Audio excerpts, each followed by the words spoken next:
I want to tell you something that sounds counterintuitive. Couples who say they never fight about money worry me more than couples who do. Because in my clinical experience, financial conflict is not the problem.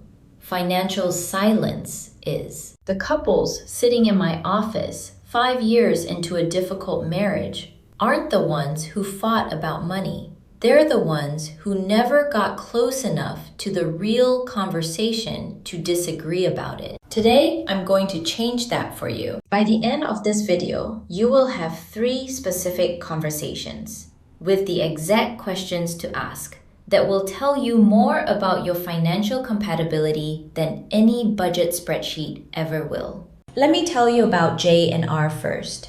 I'll tell you how their story ends at the end of this video. The first conversation almost no couple has, and the most important one, is the money origin story. The question is not, what's your credit score? The question is, what did money mean in your family growing up? Not what you had, what it represented. Because here's what I know clinically. Your relationship with money was fully formed before you earned your first dollar. If money in your household meant security, you likely save. If it meant freedom, you spend when you have it. If it meant tension and fighting, you probably avoid talking about it entirely, even with someone you love. Your financial attachment style was set in childhood. It's running in your relationship right now. Understanding it and understanding your partners is the foundation of every financial conversation you'll ever have.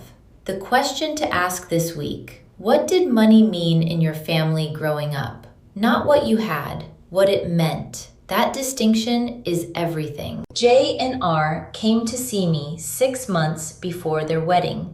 By every external measure, they looked financially compatible. Same income bracket, both savers, no significant debt. They had a budget, they had a savings plan. They thought they had it figured out. 18 months into their marriage, they were in crisis. Not because of money, because of what money meant to each of them. To Jay, every dollar saved was protection against the financial chaos of her childhood. Her family had lost everything once. Her nervous system never forgot it. To R, money was a tool for experiencing life. Holding on to it too tightly felt like fear, like not trusting that more would come. They weren't fighting about numbers. They were living in completely different emotional relationships with the same bank account. J felt like R didn't take their future seriously. R felt like J didn't trust life or him. Both of them were right about what they were feeling.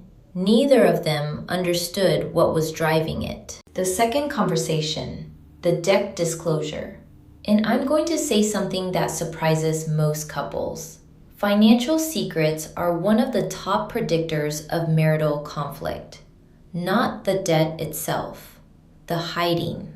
Because what gets hidden once gets hidden again. And when it surfaces, and it always does, the betrayal isn't about the money. It's about what the secrecy says about whether the relationship is a safe place to be fully known. Here's how to have this conversation without it becoming an interrogation. Lead with yourself. Start with, I want us to go into this with everything on the table. Here's where I am financially. Then invite, don't demand. And here's the part most couples miss.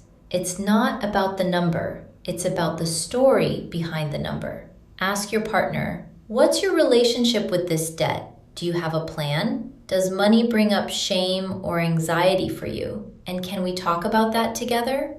The balance is data. The relationship to the balance is the actual conversation. The third conversation is the one that determines long-term financial compatibility.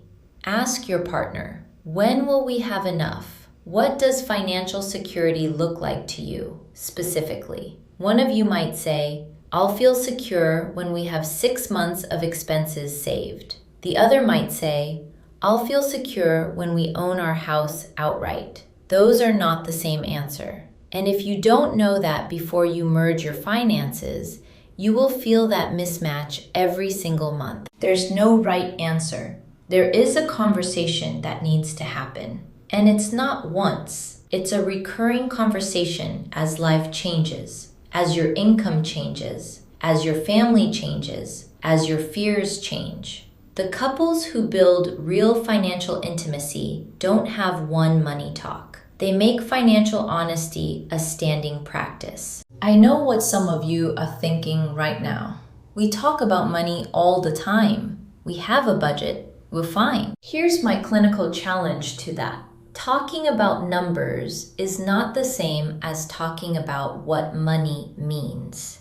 A budget is logical. Financial attachment styles are emotional. You can be perfectly aligned on the spreadsheet and completely misaligned on the feeling. And that misalignment will surface the first time financial stress arrives. And it will arrive. The couples who are fine until year 3 or year 5 of a marriage are almost always the couples who confused financial coordination for financial intimacy.